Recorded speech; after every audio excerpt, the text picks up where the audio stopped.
10 things you never knew about Shaquille O'Neal. The only thing bigger than the 7-foot 1-inch 325-pound Shaquille O'Neal during his playing career was his outlandish personality. After a remarkable 19-year tenure on the hardwood, these days Shaq holds court on TNT's Inside the NBA, bringing his trademark humor to the floor and verbally dunking on his preferred sparring partner, Charles Barkley. But well before he hung up his Shaq-nosis sneakers in 2011 and stepped behind the commentating desk, the larger-than-life basketball legend had created a sizable name for himself as well. Here are a few things you may not know about the Diesel.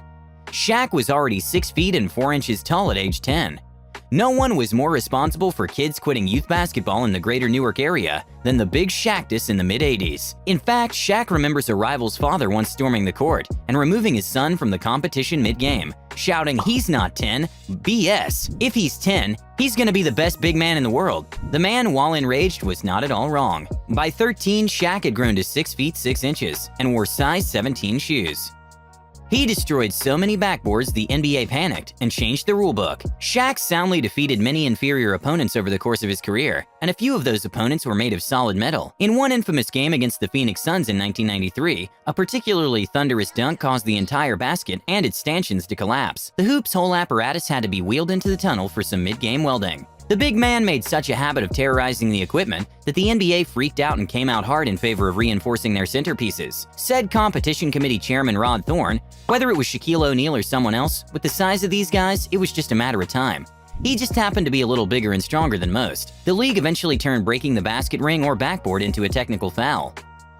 A rookie Shaq was sickened by the smell of alcohol.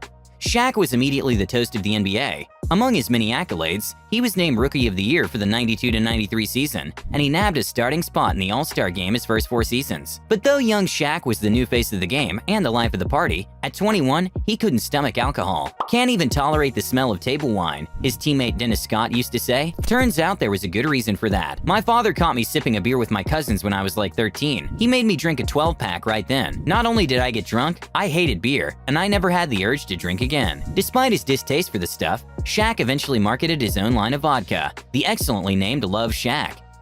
Shaq was famously left off the original Dream Team. And yes, he was upset about it. While the powers that be attempted to choose the best NBA talent possible to represent Team USA and take on the world at the 1992 Summer Olympics in Barcelona, they reserved one roster spot for a collegiate star. Shaq was a junior at LSU at the time and fully eligible, but the spot instead went with Christian Laettner, a Duke standout who was thought of as more polished. At the time, the international free throw lane was designed differently, and the committee filling out the roster believed that would cause traditional post-up centers like Shaq to lose their effectiveness. Of course, the young Shaq didn't take it well. "I was pissed off," he recalled 20 years later. "I was jealous. But then I had to come to the realization that I was a more explosive, more powerful player. But Christian Laettner was a little bit more fundamentally sound than I was." Luckily, the snub only motivated him. Team USA took home the gold in '92, and they did again in Atlanta during the '96 games. Shaq was on that team. Shaq has a major stake in esports.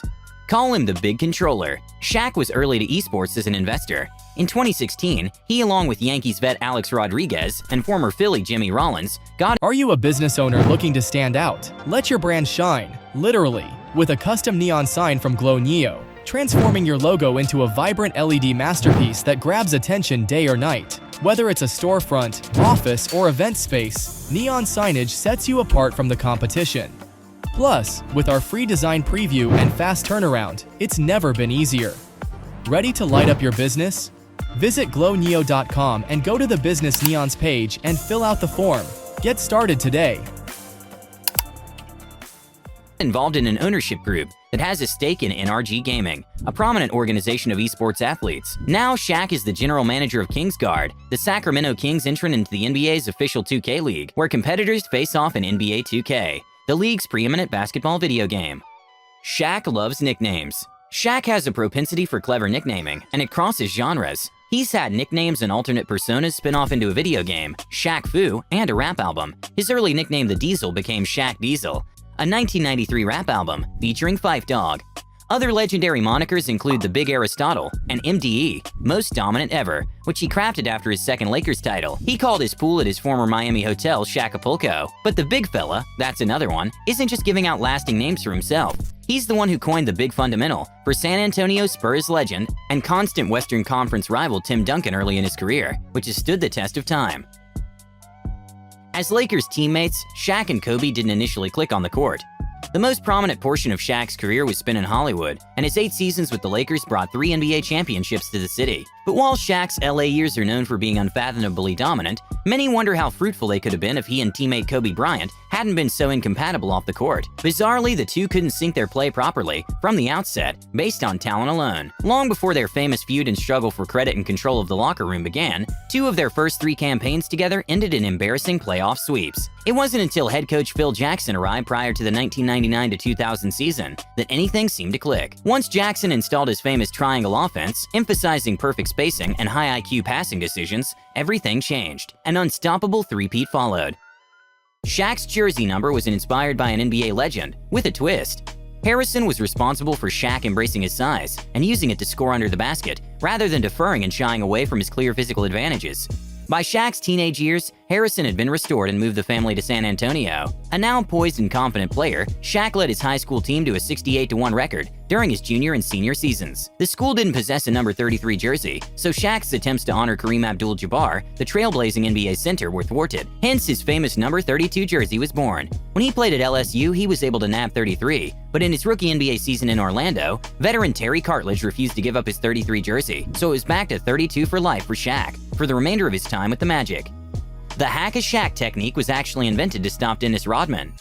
Blame former Dallas Maverick coach Don Nelson for this one. In a December 1997 road game against the Chicago Bulls, Nelson asked rookie Bubba Wells to foul Rodman as many times as possible in order to send the poor shooting worm to the line and steal a few possessions. Nelson's ingenious and incredibly annoying strategy worked. He went on to victimize Shaq, who was a brutally low 52.7% career free throw shooter. The strategy spread through the league like a disease, but in 2016 a rule was approved to curb intentional fouling. The term Hackshack, though? Brilliant. Shaq was estranged from his biological father until he was in his 40s. His mother, Lucille O'Neal, had just graduated high school, and his biological father, Joe Toney, was an all-state high school guard who lost his basketball scholarship to Seton Hall because of drug addiction. While Shaq was an infant, Toney was sentenced to federal prison, and when he was released, Lucille got Joe to legally relinquish his parental rights to Shaq's stepfather, an Army drill sergeant named Phil Harrison, who raised him from the time he was 2. Shaq's resulting childhood was a fulfilling one, though he would often return to Vonda's Kitchen, a diner in Newark, New Jersey, located right below Toney's apartment, and wonder if he was going to run into his biological father. Once he started to make a name for himself, Toney tried reaching out. One time in Orlando, Shaq left a basketball arena through a back entrance to avoid having to have any interaction with Toney, who had shown up and wanted to meet. Shaq even publicly outlined his feelings about their intentional estrangement in a 1994 rap song. Biological didn't bother, but with his Basketball Hall of Fame induction on the horizon in the summer of 2016, Shaq finally agreed to meet Joe, then nearing 70, at that restaurant. "I don't hate you," Shaq told him. "I had a good life. I had Phil." Don't forget to like this video, subscribe to the channel, and as always, thanks for tuning in.